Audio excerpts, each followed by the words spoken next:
خودروهای حمل آهن توی این منطقه اکثرا شبیه همن. نگاه دو تاش اونجا وایسادن و یکیش هم اینجا. این خودروها یه مشکل جدی دارن، پلاکاشونه به این راحتی پلاک در میاد. آهن خریداری میکنه، ماشین میره روی باسکول با 15 تن 10 تن 5 تن 6 تن وزن داره دیگه. بعد میان با ماشین مشابه همین ماشین با وزن کمتر 1.5 تن 2 تن پایینتر پلاکو جابجا میکنن، این ماشین میفرستن سر ساختمون. دادستانی ازش خواهش میکنیم تو این زمینه به ما کمک کنه. ما قانونمون یه مقدار ضعیفه در این خصوص، نمیتونیم اینطوری سفت و سخت برخورد کنیم. حتما اینا باید بازداشت بشن، حتما باید مجازات بشن. فکر نکنید فقط اون ماشین بوده، این ماشین هم همینه. اینجا رو اگه نگاه کنید اینجا رو نگاه کنید، این ماشین هم نگاه کنید، با 3 تا پیچ خودکار راحت جابجا میشه، میره روی ماشین دیگه.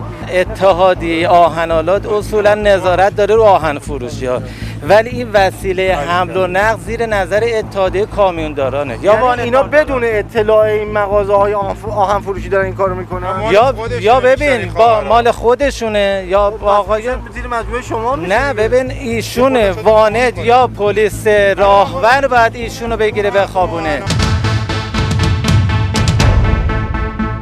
یکی از مشکلاتی که اینجا دیده میشه این فاکتورهای کوچه بازاری بشه گفت، چون این فاکتورها رو میشه رفت هزار تاییش و صد تاییش راحت از این فاکتورها میتونن براتون تعریف کنم. این شماره و آدرسی روش نداره. اینا ممنوع مگه نیست؟ بله ببین هر واحد صنفی موظف با اتحادیه خودش هماهنگ بشه و من پیشنهاد من اینه که تمام واحدهای صنفی تو شاداباد باید فاکتورهای یکسان داشته باشن. اینجا چند تا باسکول هست؟ اینجا 6 تا باسکول داره. الان من آمارش از کارشناسای اتحادیه گرفتم. پس میشه راحت اتحادیه خودش نظارت داشته باشه. الان غیر از این که توی بارو میکشن، تو باسکول هم دستکاری میکنن. بله کم فروشی دارن. بارا رویت شد، الان سند داریم، الان پرونده داریم دست آقای علی پوره. مشخص نمیشه. ببین مثلا توی 10 تن آهن اصلا مشخص نمیشه 500 کیلوشو برداری، اصلا دیده نمیشه. یکی مشکلات اینجا اینه که اگر اینجا تعزیرات بیاد مستقر بشه شاید جلوی خیلی از این مشکلات گرفته 100% همینجوری که میگه نشده تا حالا. تا الان نشده. امیدوارم که اتحادیه و شهرداری به ما دفتر کانکس به ما